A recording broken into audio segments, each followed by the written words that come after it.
বিরিয়ানি খেতে কে না ভালোবাসে, তাই তো আমিও চলে এসেছিলাম বিরিয়ানির টানে হাবড়ার আমেরিকান দাদার বিরিয়ানির দোকানে।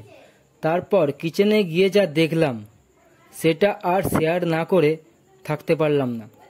এত নোংরার মধ্যে রান্না বান্না, খানিকক্ষণ দাঁড়িয়ে সব কিছু দেখতেই আমার চোখ কপালে। মানে কি বলবো, বলার কিছু ভাষা নেই। যেখানে রান্না হচ্ছে সেখানেই এঁঠো খাবারের থালা সমেত রাখা হচ্ছে, আর এদিকে কোনো খাবারই কিন্তু ঢেকে রাখার কোনো প্রয়োজনই মনে করেননি আমাদের ভাইরাল সেই দাদা। ভালো করে লক্ষ্য করে একটু দেখলে দেখতে পাবেন কত মাছি পোকামাকড় বসছে এই অঢাকা খাবারে, যা খেলে আমাদের শরীর রোগাক্রান্ত হতে বাধ্য। আরও ভালোভাবে লক্ষ্য করলে দেখতে পাবেন কতটা অপরিষ্কার। পুরো ভালোভাবে ভিডিওটি শেষ পর্যন্ত দেখুন।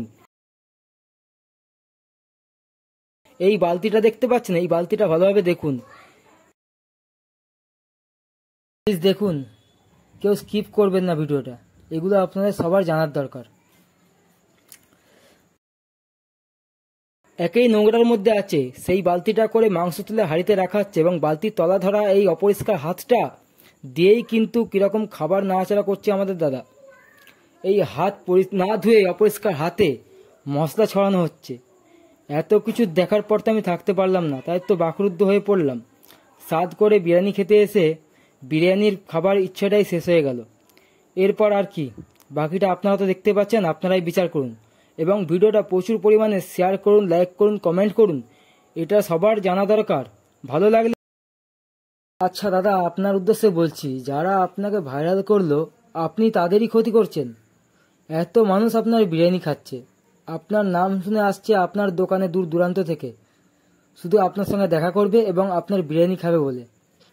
তাদের কিছু হলে তার দায় আপনি নেবেন তো? সত্যিটা সবার জানা দরকার, তাই আমি সত্যিটা তুলে ধরলাম, কারণ সত্যিটা প্রকাশ্যে আনার খুবই দরকার ছিল। এই খাবার খেয়ে অনেকেই কিন্তু অসুস্থ হয়ে যাচ্ছে, অনেকেই শরীর খারাপ হচ্ছে, তাই সত্যিটা সবার জানা দরকার বলে আমি মনে করি, তাই প্রকাশ্যে নিয়ে এলাম এই ভিডিওটা। ভালো লাগলে অবশ্যই লাইক করে দিয়ে যাবেন ভিডিওটা।